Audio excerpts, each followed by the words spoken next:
A broke alcoholic is walking down the street, depressed that he can't afford a beer, when he spots a magic lamp lying in the gutter, and he picks it up and he gives it a rub. And out comes this genie. "I will grant you 3 wishes," says the genie, who is apparently Transylvanian for this joke.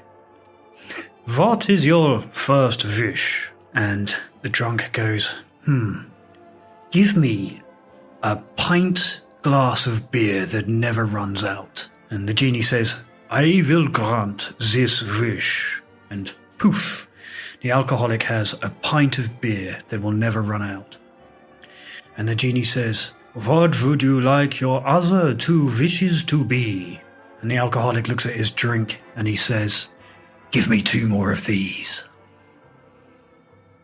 You don't like my joke? No. Dog does not approve. Brothers, sisters, comrades and friends, welcome to Bat Country.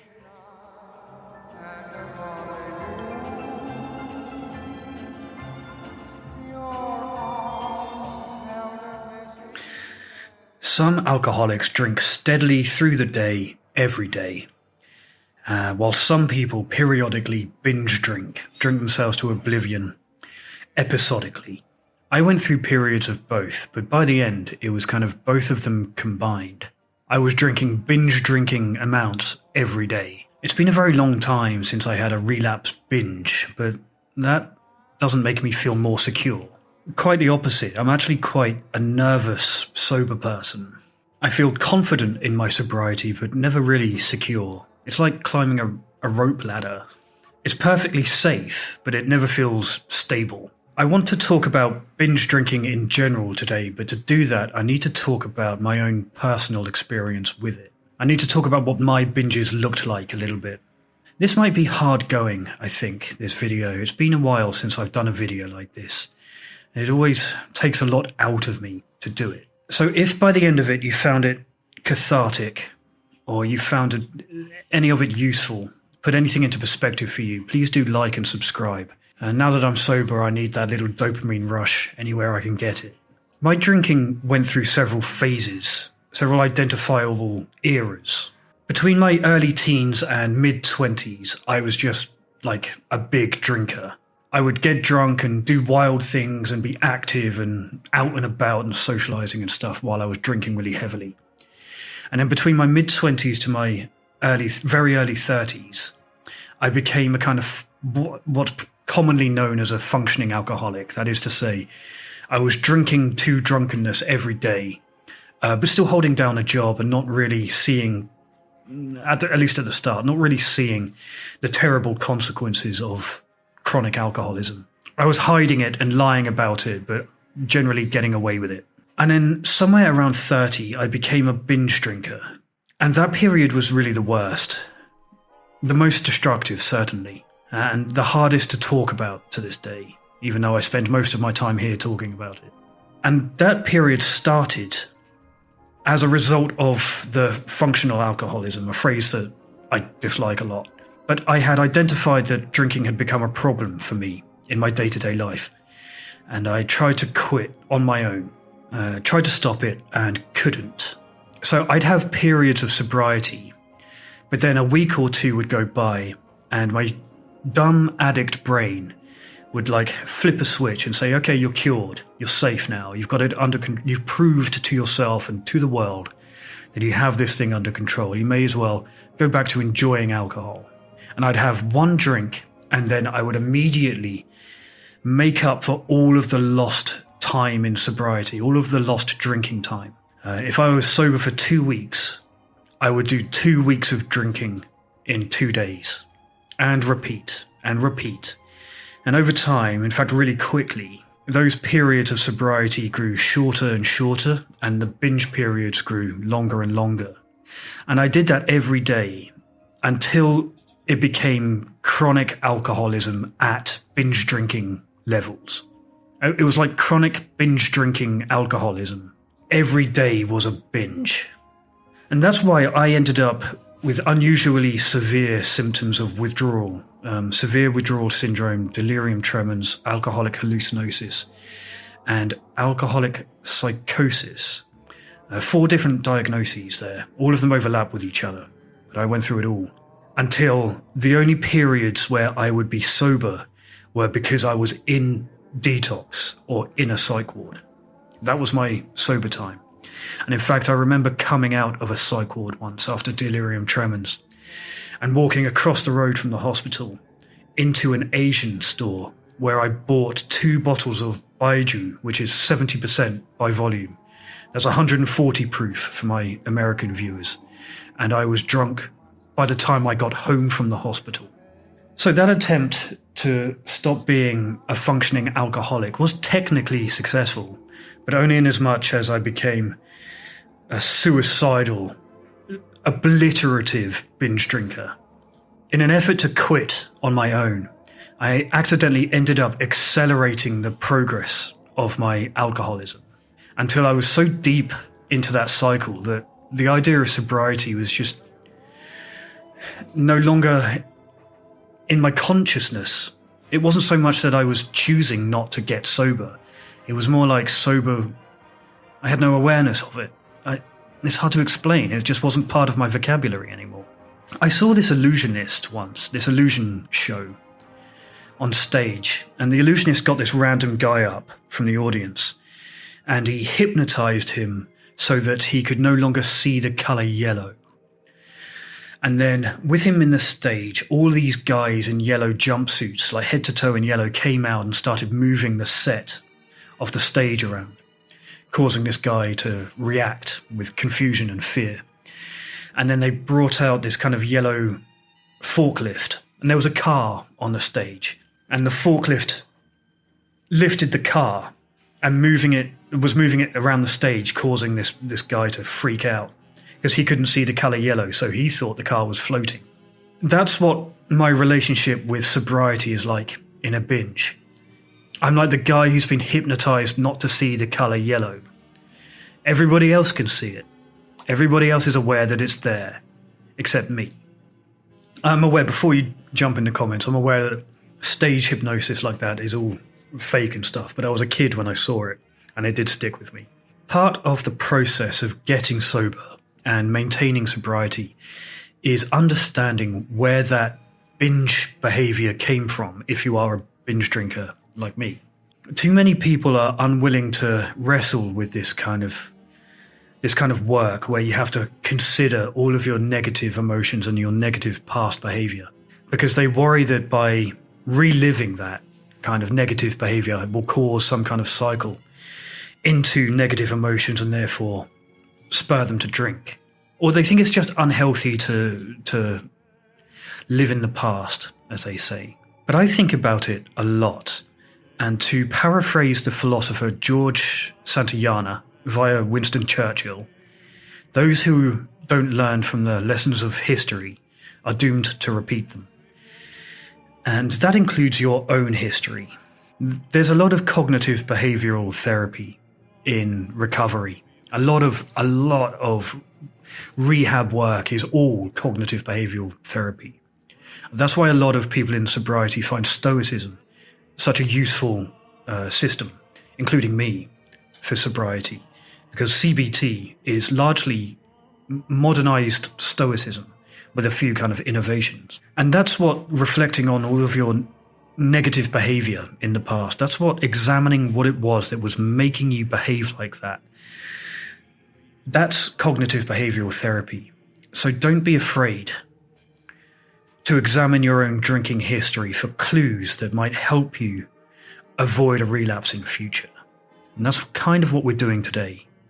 So if we're trying to understand binge drinking, what exactly is a binge? Well, naturally, our governments have stepped in and provided us with some very helpful guidelines about binge drinking that are naturally absolutely fucking useless.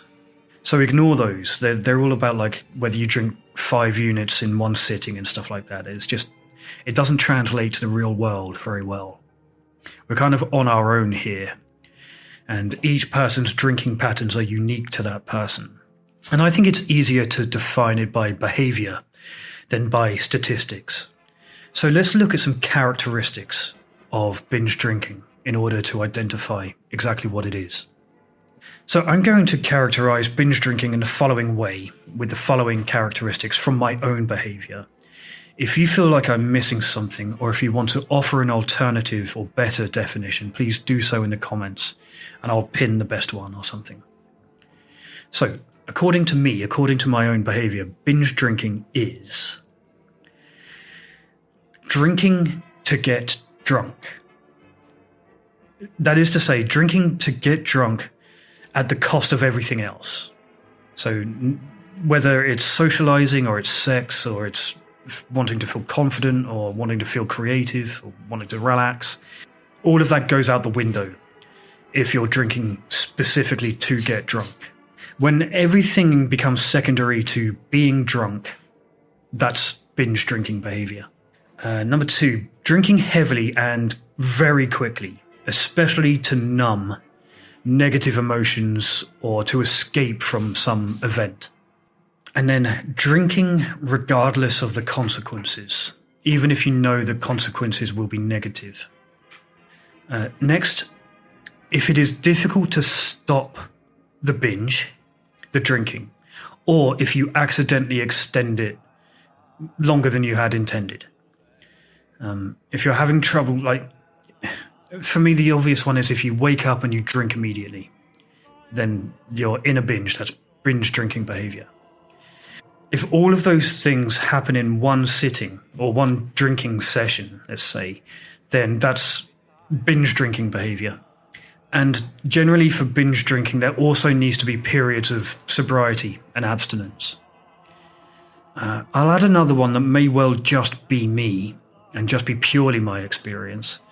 It sometimes feels like it's something that's happening to you rather than something you are doing. That last one's a little hard to explain, but I know what I mean. Maybe you do too. For me, that list of my own binge drinking behavior, it appeared and began way before I became a serious binge drinker. I can spot bits of it earlier in my drinking. Even when I was a relatively normal drinker, whatever that is, if I arrived at a pub or a party and all my friends were already there, I would drink faster to catch up. And therefore I would usually be the drunkest person in the room pretty quickly. Or I would deliberately not eat before I started drinking so that I could get drunker faster.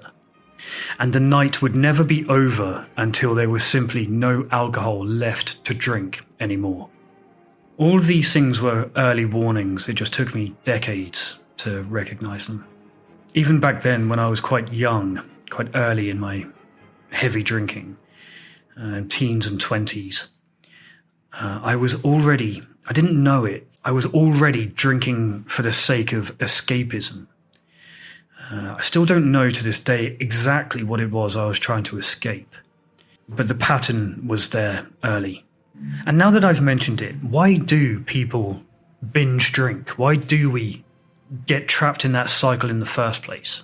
Well, the reason why people binge drink, if it's something that you're doing right now, only you can figure out why you're doing it. People's drinking patterns are completely unique to them. It depends on so many factors. Your entire constitution is what goes into making you a binge drinker or not. It can be one reason or many reasons or many combinations of reasons. And while there are certainly commonalities across the board, I can really only talk about my own reasons and see if any of them feel familiar to you. Okay, so first there is a cultural component. I described myself as a big drinker a moment ago, but we all were.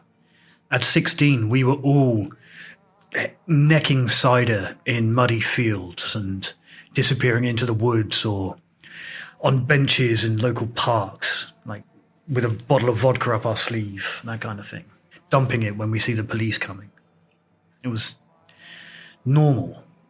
And it was so cheap and so available too. But we were all doing it. We all were.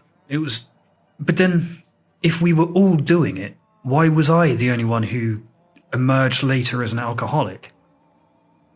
Well, that brings me to the second thing. The first is culture. The second is genetics.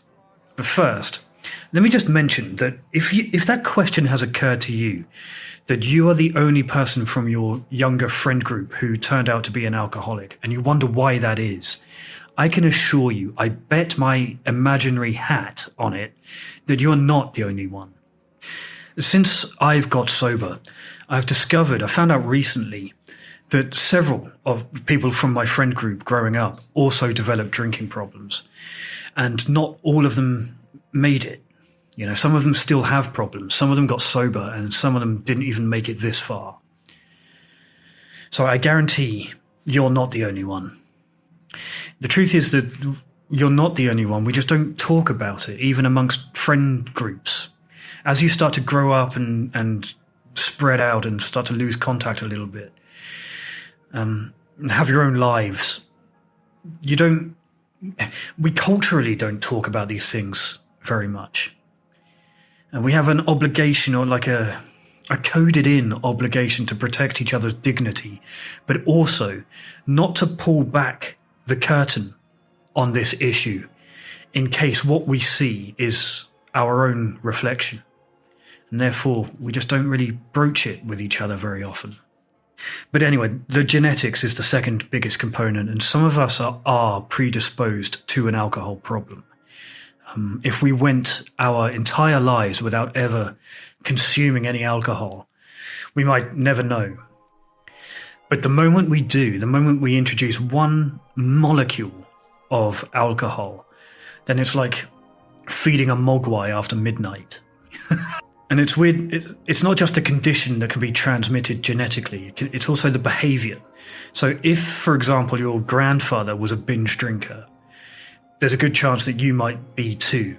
But if he was a chronic day drinking alcoholic every day, then that's probably going to be your pattern too.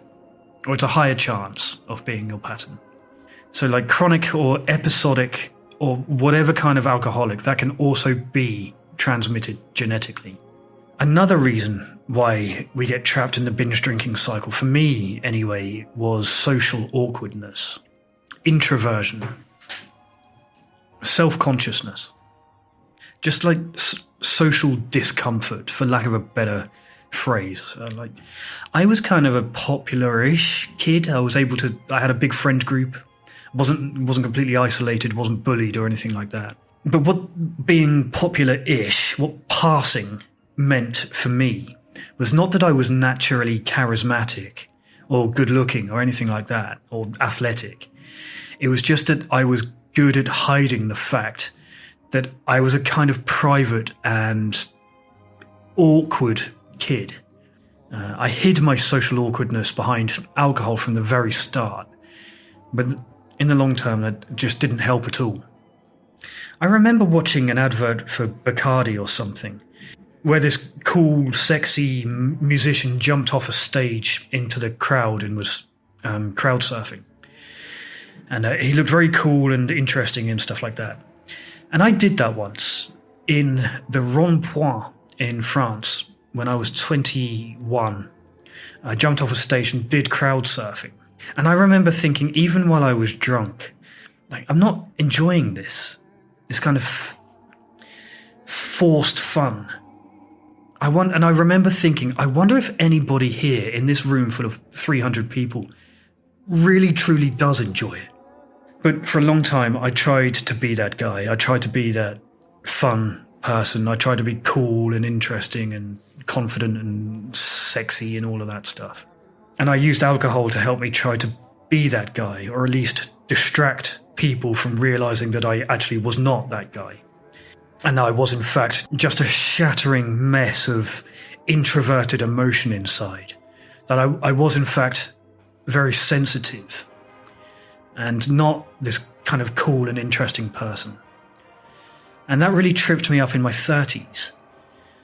I'd spent a lot of time trying to convince everybody that I was that cool, interesting guy, and crowd surfing and drinking exotic liquors and all of this stuff. But as I got older, I started to worry that I was aging out of that persona that I had tried so hard to become. By the time I felt like I'd become that, or was making progress towards becoming it, I was suddenly getting older, getting too old to be that person. I was aging out of being cool, and that was a threat to my identity. And I doubled down on the drinking and the recklessness, and to try to kind of keep up with the younger, cool people who were now doing what I was doing 5 or 6 years ago, and who were now kind of cool and interesting and sexy. All the things that I had wanted to be, they now were. And because I was getting older, the only way I knew how to keep up was to really slam it. God, that's embarrassing to admit. But at some point, that ride has to stop. And you have to figure out who you really are and learn to enjoy that more honest version of yourself. And maybe it's not entirely social awkwardness. Something a little bit more like... What I'm describing there is a bit more like cognitive dissonance. The difference between the person that you think you're supposed to be and the person that you actually are underneath. And if those two identities don't match up, it creates a cognitive dissonance. And alcohol can help you kind of cover the gaps a little bit. And that applies to quite a broad range of people. I think that's partially why a lot of people in the armed forces drink the way that they do. There's a lot of alcoholism in the armed forces. And it's because there's a lot of pressure on those people to be really tough and hard and kind of emotionless. But underneath, they're often quite sensitive people.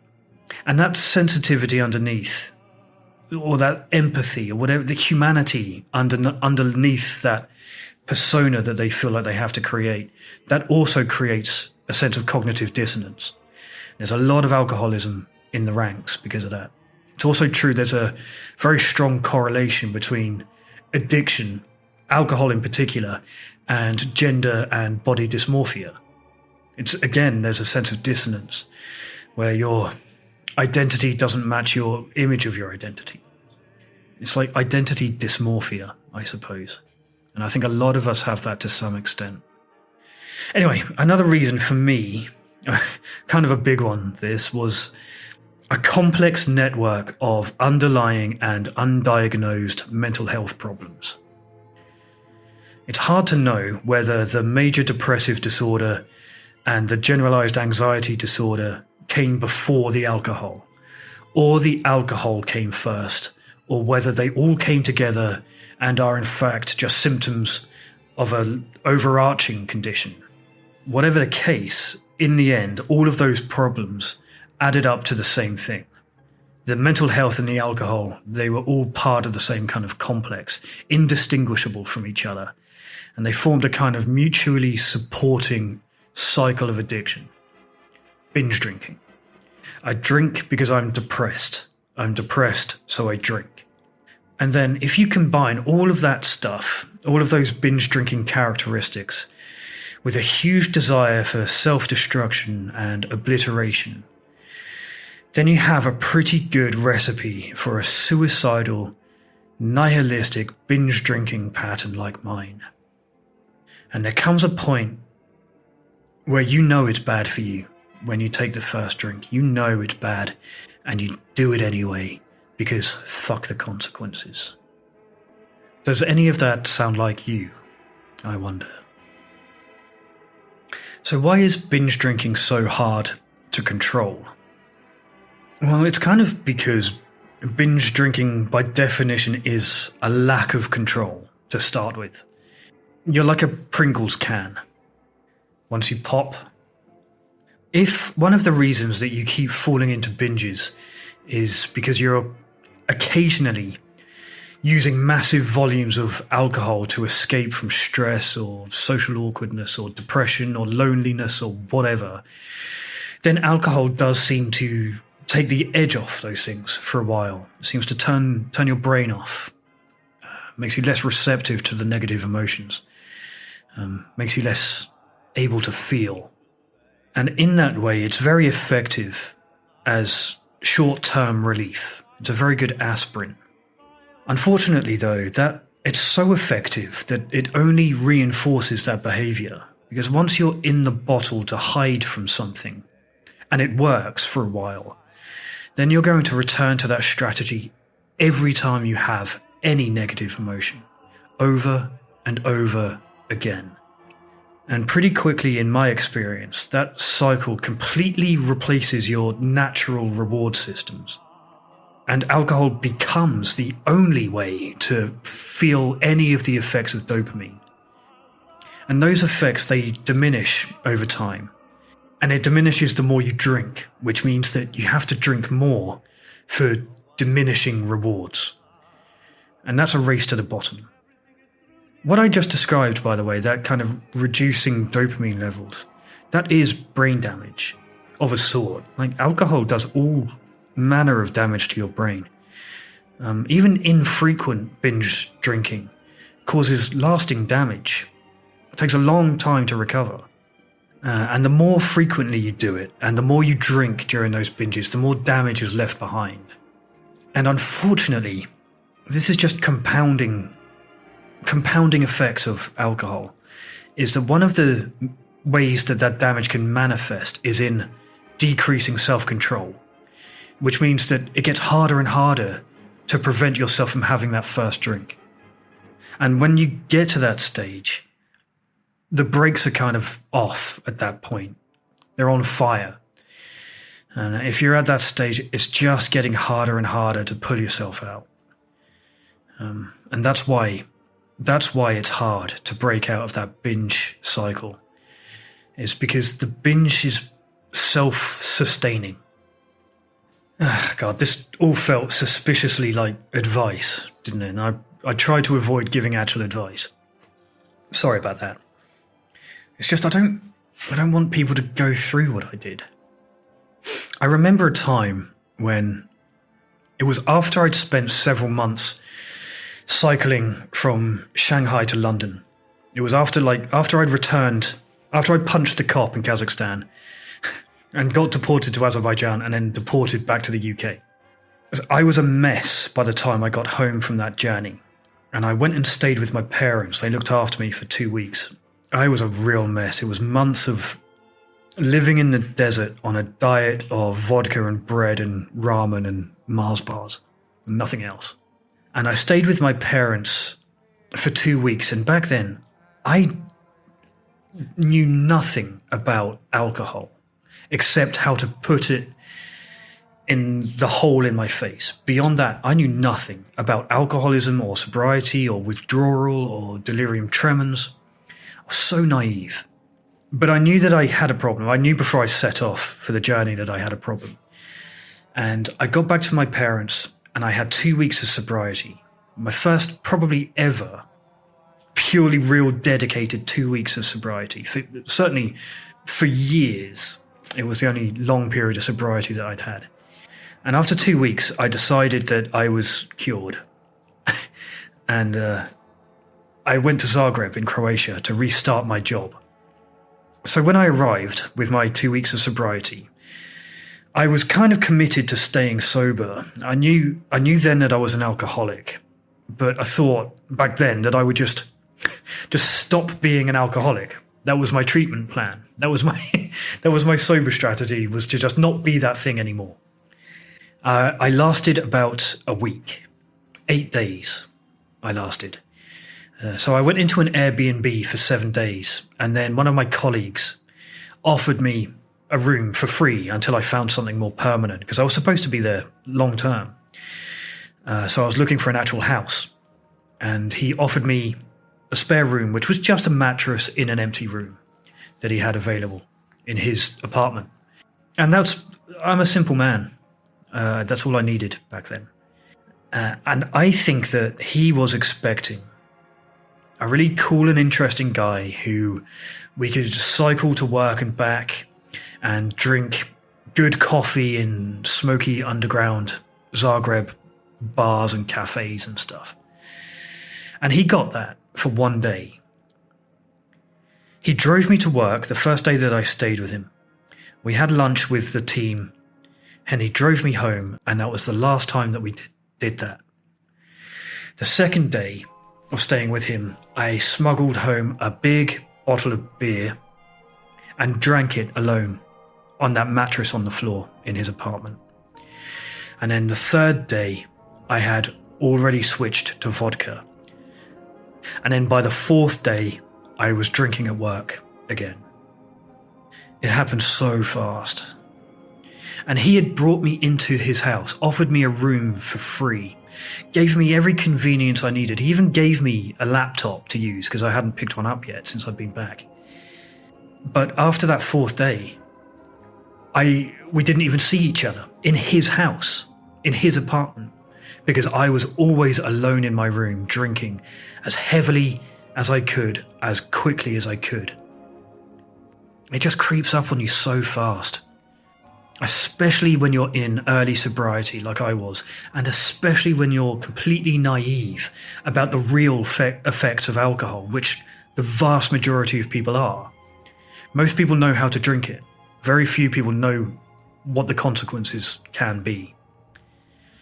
And I still think about, that was 5.5 years ago, that anecdote. And I still think about it all the time. It just takes one moment like that, one decision to drink like that. That tiny moment will cost you years of beating yourself up and self-recrimination. That anecdote from 5.5 years ago, that period that I was staying in that guy's apartment, is still, to this day, sometimes stops me in the street at random and makes me cringe. And that story is way worse than I just made it sound. It gets really, really ugly and dark. And I have a million of those. I'm cringing all the time when a new invasive memory just pops into my brain of some terrible public binge that I had. And it only takes one moment to go back to that. But that's also how we beat this thing. Not just one day at a time, but one moment at a time. Thank you for watching, and if you've made it this far, do subscribe and do all of that YouTube malarkey. And as always, good luck out there.